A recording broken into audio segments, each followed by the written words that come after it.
Hi guys, it's Jordan from B&B Campers. I'm just going to do your handover video on your Autosleeper Dorset. So we start under the bonnet here. We've got your engine battery on the left hand side. Looks reasonably new to me. You've then got your Autosleeper chassis plate. So this is the one you actually want to go off. There is another one just here, as you'll notice, but this is the original one when it was built just as a plain Peugeot boxer vehicle. So this is the one you need to go off, and that is essentially just the one that was replaced with in the factory at Autosleeper. Brake fluid and the brake fluid servo at the back. Engine oil gets topped up through here. Your engine oil dipstick is this yellow topped one just down here. Power steering fluid. You can top up your engine oil from here as well if you find it easier to get to it from there. That's like it's like a little extension basically for it. You've got your engine coolant up here on the top right, and your washer fluid in there. Air filter sits inside this box, and that's about it for under the bonnet. You've got your diesel filling point just inside here, and a little symbol there saying switch off the heater before filling up with fuel. So because you've got a diesel heater inside the vehicle, which I've got running at the moment, you do have to make sure that's off before you fill up with fuel, but that's easy. At the back here, we've got your toilet cassette locker. So it's a Thetford toilet cassette. You've got a separate flush section at the top here. So if you want to fill up your flush fluid, you undo this cap, and then you've got access to the reservoir for that. Put that cap back on. You can drain this out as well by this little drain point here as well if you want to. So you see it'll start draining out. So that's how you can do that. Keep your eye on this little level over here to make sure that it's up at the right. I know it looks dirty, but that's just how they tend to look. This little level just here is about right, so it could do a bit more in there really. The toilet cassette itself, push down on the little button here and pull the actual whole thing out. You've got the bench seat style cassette, which is the bigger one. And all you need to know really is when you're draining this out from this point just here, when you turned it around, you can drain it from here. You need to hold down the little yellow button at the back there whilst you're draining it out, and that'll release a little bit of pressure. And that is it. There's not much to show you inside the back doors just here. Sometimes on these Autosleepers they've got the gas just down here, but in your one it's inside the vehicle, so I'll show you that when we get round to it. Let's see if there's anything at the back. So nothing apart from the nice new looking tow bar. That's about it. So you've got your two vents just here which are for your fridge. So if you've got the fridge lit up on gas, which I do at the moment, you should be able to feel some hot air coming out through the top right hand side of this vent here. There will also be a little bit of condensation to form up there. That is completely normal. Because I've got the heater on at the moment, they are quite noisy. So that's the vent just there for your heating. So if you wanted to double check that was working, well, you can hear that it's working obviously. Fresh water drain off point is the blue one just down there, and your wastewater one looks like it's around the other side, so let me just have a look.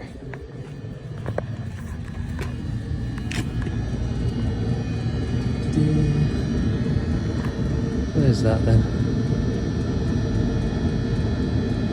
Where does that drain off? Oh, does it go towards the back here somewhere? Oh, I'll have to find where that is. Probably should have looked at that before I started the video. Right, I'll find that. So this little bit here is for your hookup point. Your boiler cover is that one just there.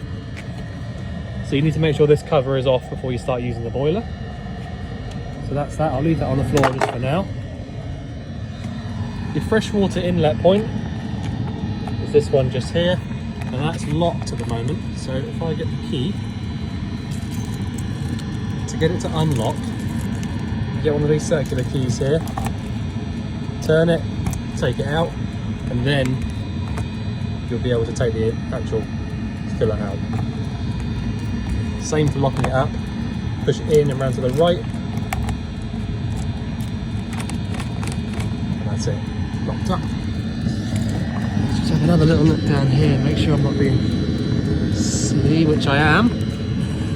Right, so your wastewater drain off point is this one. So it was just tucked up here, that's why I couldn't see it.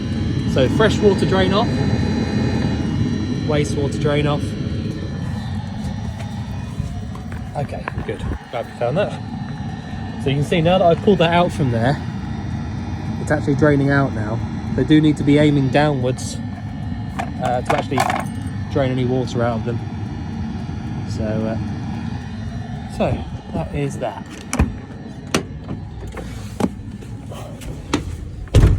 The vent out there for the heating sounds a lot more noisy than it actually is, because I had to have the camera quite close to it. In case you were wondering.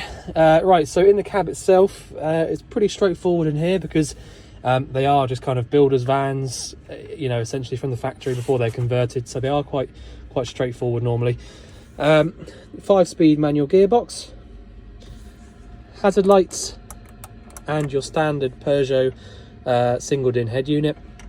You've also got all of your heater controls down here, 12-volt power there and there, cup holder. Your lights and indicators are on this left hand stalk just here.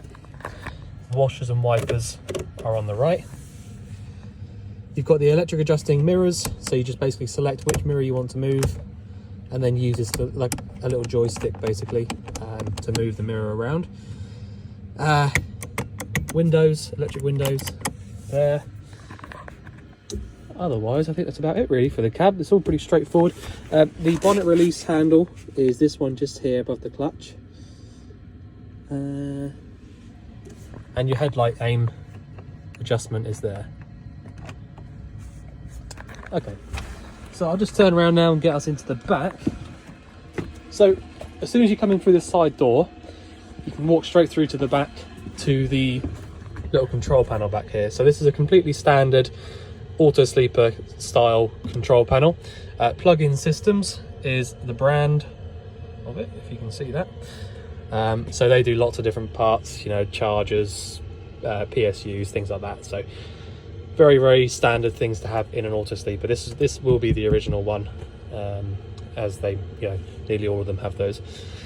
So when you first get to this, you want to look at this left-hand button here that says HAB and Vehicle. So when it's up where it is now selecting HAB, habitation is your leisure battery. So if I went down to Vehicle, it would select a vehicle battery, which then in turn would draw all the power from there and then eventually drain out your engine battery so that you can't start it. So you don't want to use vehicle battery for any reason, if I'm honest.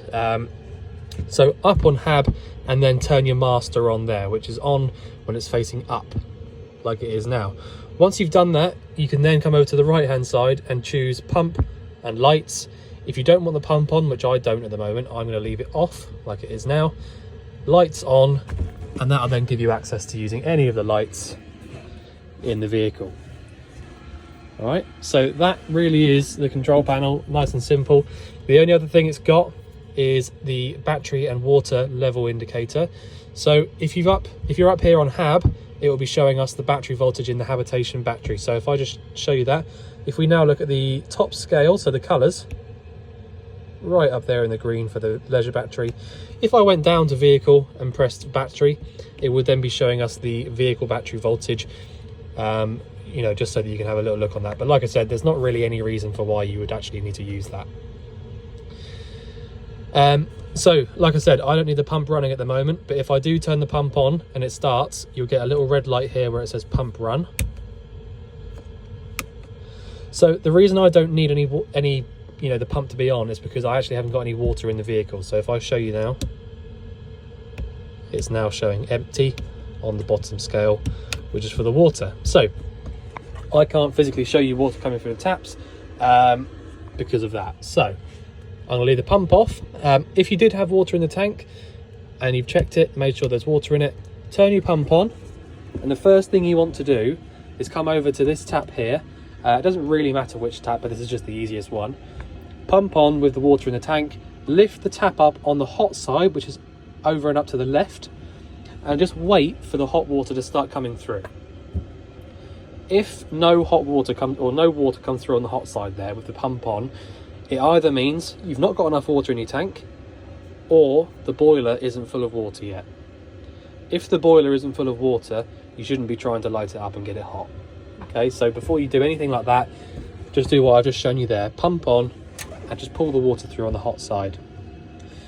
If the water isn't coming through on the boiler side of things, you just have a little look down here, make sure it's not in there.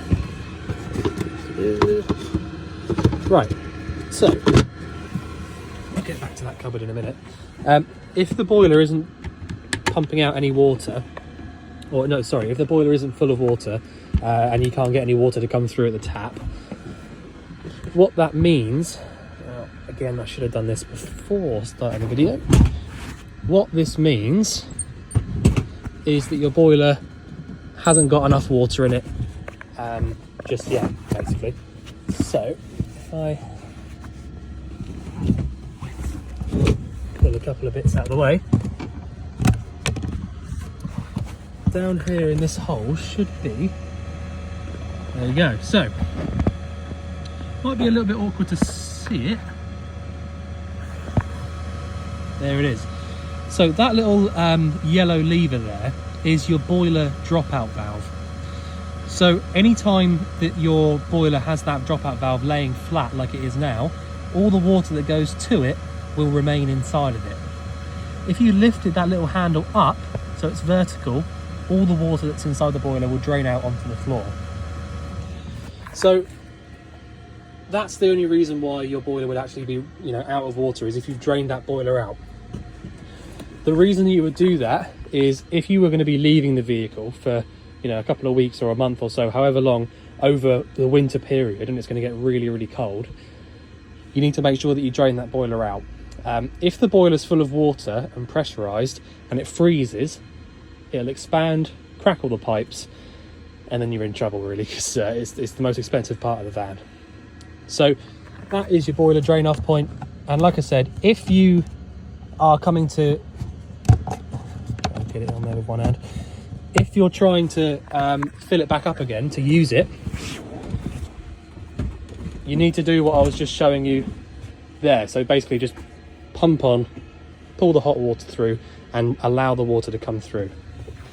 Once that water's coming back through, you can know for a fact that the boiler is full of water.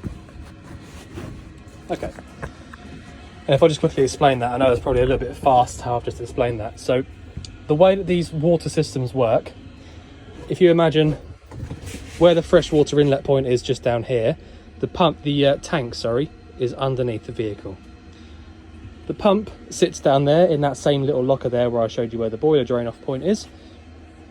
When you pull the cold water through the tap over there, so if you pull the tap up to the top right with the pump on, the pump literally draws the water straight from the fresh tank straight to your tap. All right, nothing in the way of it, just goes straight from the tank there to the sink. With the hot side of things, it goes straight from the tank through the pump, through the boiler, and then to the tap. Okay, so if the boiler isn't full of water, it won't come through the tap until it is. All right, and that's the way that you have to sort of make sure that it's definitely full up, basically. Okay, so I hope that made sense. I hope I didn't run through it too quickly. Okay, so the fridge is probably the next thing to show you. So it's a 3-way fridge, meaning it works on gas, which is all this stuff on the right, 240 volt electric, which is your hookup, and 12 volt electric. So at the moment, I've got this fridge lit up on gas. I know it's lit up on gas because I've got this little one here looking at the gas symbol, and I've got the ignition switch on. If I turn this gas one here off, the igniter will start coming on. Look, so you see it started flashing there. So I can now turn the igniter switch off because there's no more flame there. If I've got the igniter switch on and it's flashing, it means that flame is not lit. So if I push this one in here and turn it around to the left for the gas flame, you'll see the igniter will stop. There you go, stop straight away. And that means the flame is on. I can now just hold this in for a second and let it go. Make sure the igniter doesn't come back on again. And that's it, that's lit. You can go outside and put your hand over that little vent there to double check, or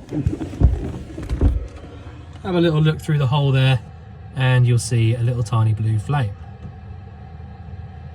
Okay, so there's 3 different ways of knowing that the fridge is working on gas. So for the minute, I'm going to turn it off. And that's that. That's how you use it on the gas. That will take a couple of hours to actually get the fridge cold, just like any of these 3-way fridges do. Same for the 240 volt electric or your hookup. If you've got a hookup plugged in, press your green switch on, and then same again, after a couple of hours or so, this fridge will be cold. That is all you have to do. Turn the green switch on, turns your mains power onto the fridge. So these two here, the mains one and the gas, are the only 2 ways that this fridge will get cold by itself, okay? Either that one or that one. The red switch here, the 12 volt switch, is only for when your engine's running, and it's also only after you've pre-cooled the fridge, like I said, either via the mains or the gas. So if this fridge is warm, like it is now, and I haven't pre-cooled it, if I switch the 12 volt switch on there, start the engine up and drive somewhere, this fridge will not be cold when we get there. Okay, all that this red switch does is retain the temperature that you've already put into it. Okay, so, and it also doesn't do anything at all. Like now, where I've just turned that on, that's not doing anything at all until I start the engine up. Okay, so like I said, the idea, if you were going to go on holiday tomorrow morning, I would recommend either lighting it up on gas or turning the mains power onto it with the hookup plugged into it the night before you go away with all of your stuff inside of it, and then just switch over to 12 volt for whilst you're driving. So again, if I just quickly explain something as well. So being an Autosleeper, or generally speaking, a decent brand of motorhome, any decent brand will have it. You've got something called a split relay. So where the alternator charges your engine battery when the engine's running, that power from the alternator to the engine battery gets split off.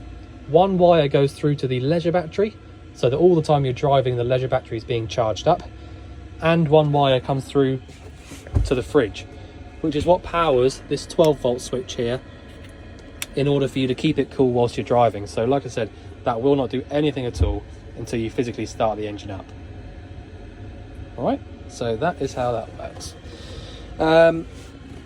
Sorry again if it's a little bit noisy, but I will try to stay away from the vent too much.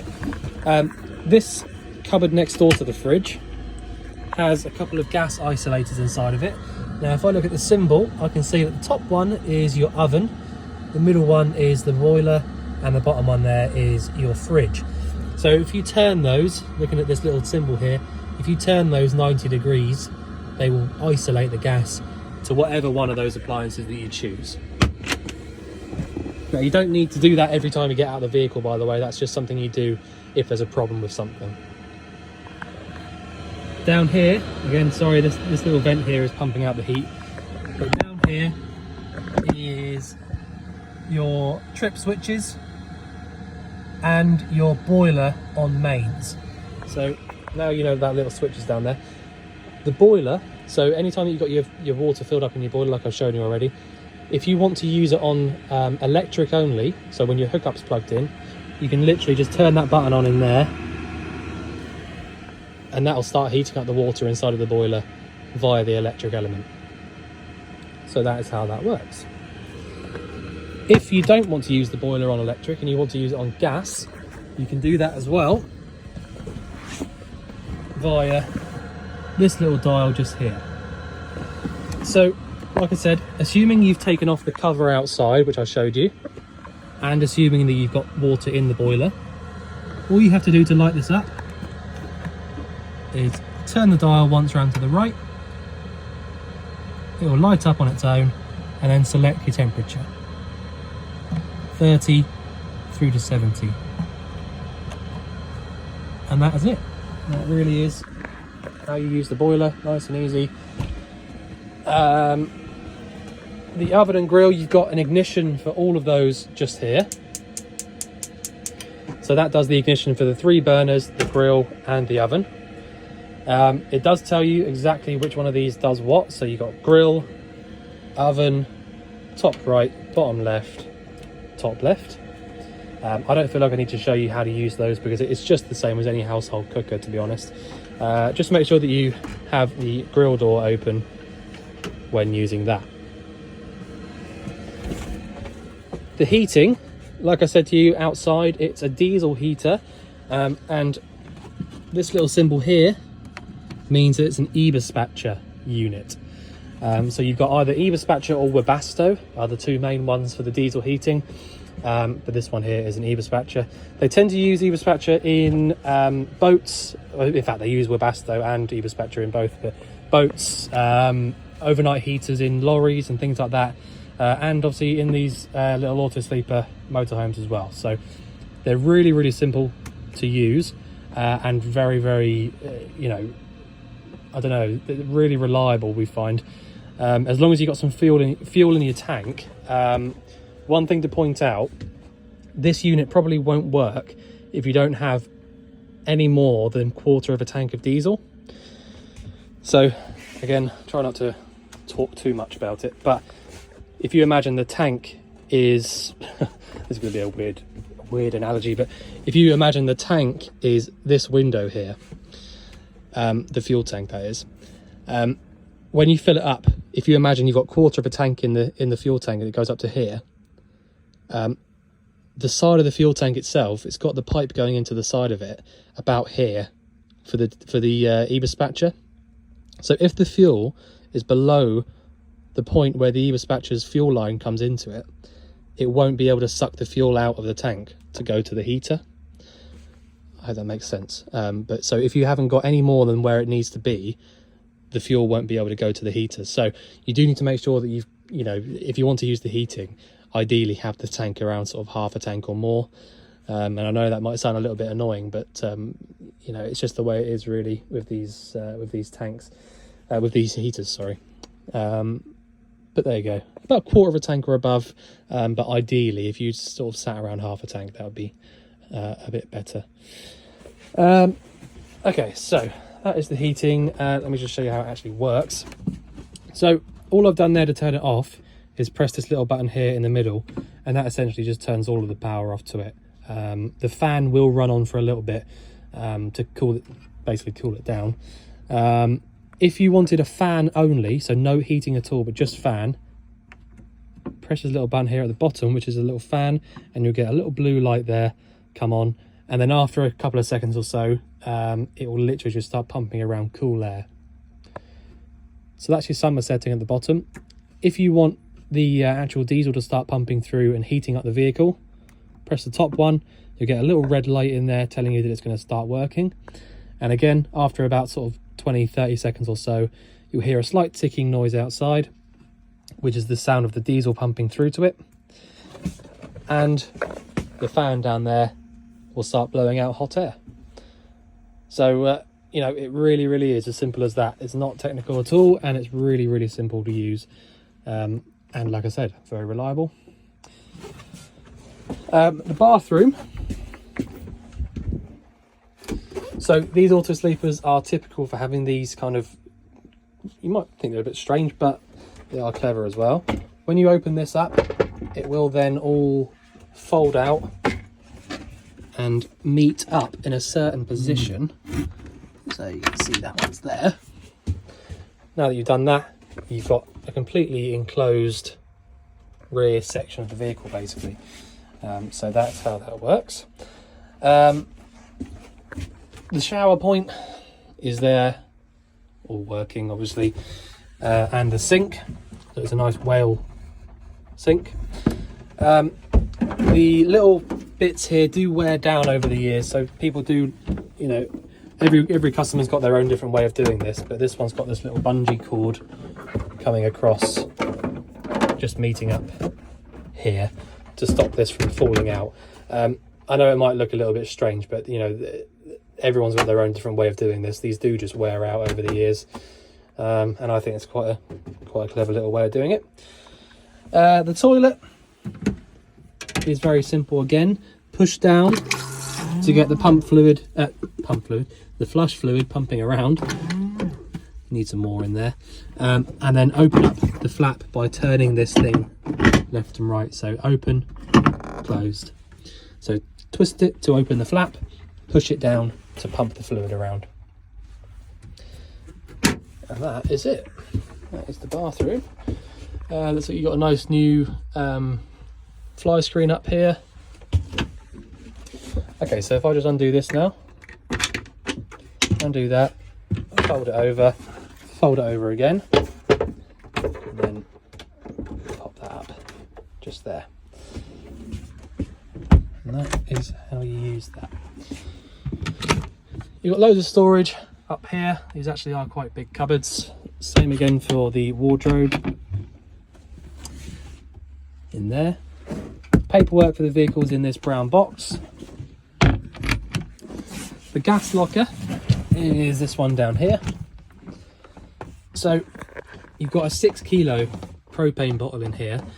Now these obviously are built to take these 6 kilo propanes, but you know, you might find it easier if you just had a 4.5, although saying that, I've got a feeling they're going to be scrapping them soon. I think I remember somebody saying that.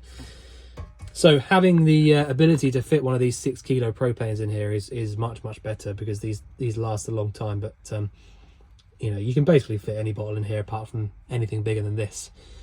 So this should be a new bottle. I can feel it's got quite a lot of gas in it. To turn the bottle on, we go anti-clockwise around to the left, and to turn it off, we go clockwise around to the right.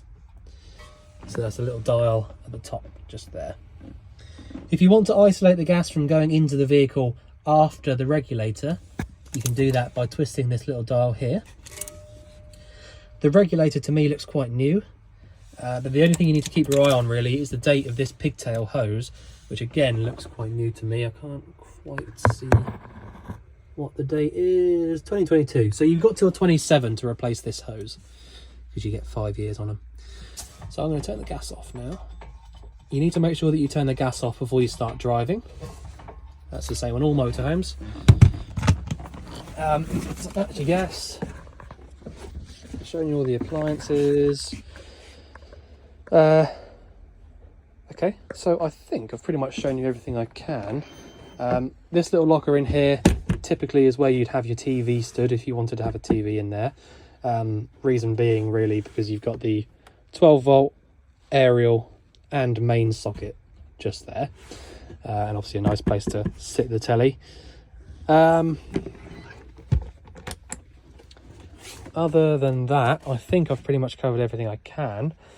If there's anything you think I've missed out or anything you'd like going through again, just let us know. But otherwise, we look forward to seeing you soon to collect your van. Thanks very much.